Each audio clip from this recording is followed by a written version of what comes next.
کہ ہماری بچوں میں سے کسی کی اگر ایک سوئی چبھ جائے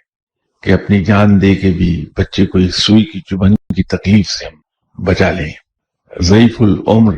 انسان اپنے ہاتھوں سے اپنے جوان بیٹے کو تیار کرے جبکہ یہ جانتا ہو کہ یہ اکیلا بچہ 10,000 کی فوج کے مقابل جا رہا ہے اور اس کی شہادت یقینی ہے، یہ لوٹ کے نہیں آئے گا. اپنے ہاتھوں سے گھوڑے پر سوار کر اور پھر اسے شہید ہوتا ہوا دیکھے، پھر بھی نہ کوئی آنسو، نہ کوئی شکوہ، نہ کوئی گلہ، نہ کوئی تسبیح، نہ کوئی وظیفہ،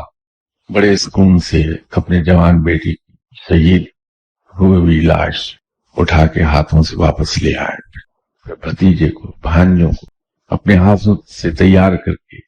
اور ان کی شہادت کا نظارہ انسان کرتا رہے، اور اینڈ پر جب اکیلے رہ جائیں تو خود گھوڑے پر سوار ہو کے دشمن کی فوج کی طرف چلے جائیں. یہی وہ لوگ ہیں جنہیں اپنے رب پر پوری طرح بھروسہ ہے، اور اس درجے کا بھروسہ ہے کہ وہ اپنا سب کچھ بڑی خوشی کے ساتھ قربان کر دیتے ہیں کہ میرے رب کی رضا یہی ہے، وہ یہی چاہتا ہے. تو جب انسان کو اپنے رب پر بھروسہ ہونے لگتا ہے تو پھر ایسے مقامات آ جاتے ہیں. ہمارے یہاں ذرا ذرا سی مشکلات آتی ہیں تو ہم پریشان ہوتے ہیں،